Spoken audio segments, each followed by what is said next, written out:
Eastview family, happy Friday to you. Jason Sniff here, sitting in my backyard. Just off screen here is our garden. I got 4 raised garden beds that I've been learning how to garden over the past couple of summers.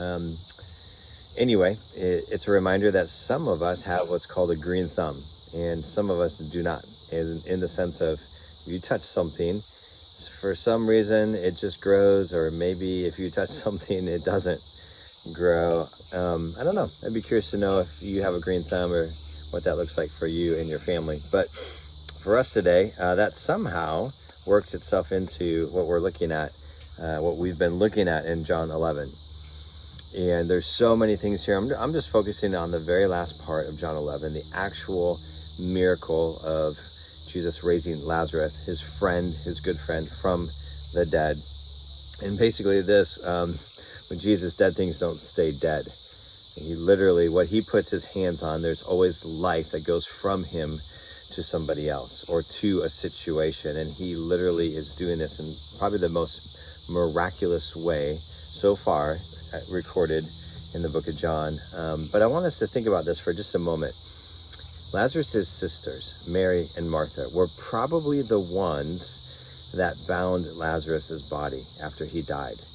It says here in the latter half that his hands and his feet were tied. When he came out of the grave, he was still bound by those linens. And he even had a shroud over his face, some sort of a linen cloth that covered his face. We're not sure if his whole body was wrapped, by the way, but at least enough preparation, Jewish preparation, meant hands and feet, face, maybe a little bit around the body. If you think of a mummy from Egypt, that's way too much.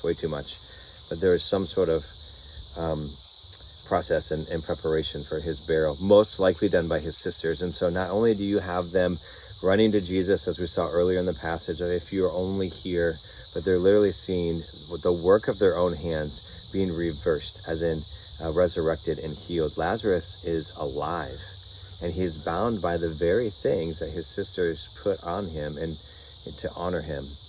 And there's got to be some sort of astonishment, and not just a surreal moment of faith, but just this astonishment of like, what once was dead is now alive, and whatever Jesus touches, there's new life. It doesn't stay dead with him. Real quick, some weird parallels. If you really want to spend some time in this, John 20 talks about Jesus when he came out of the grave. John 20, if you remember, there's some disciples that were running. We think it's John that beat Peter there.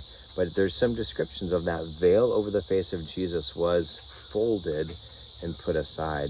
Another sign that Jesus's resurrection was from God and not from somebody else. Because here in this passage, Jesus asks somebody else to unbind Lazarus in order for him to be truly set free. Anyway, that's for another time. But for us today, really want you to focus in, reread John 11:38 through 44.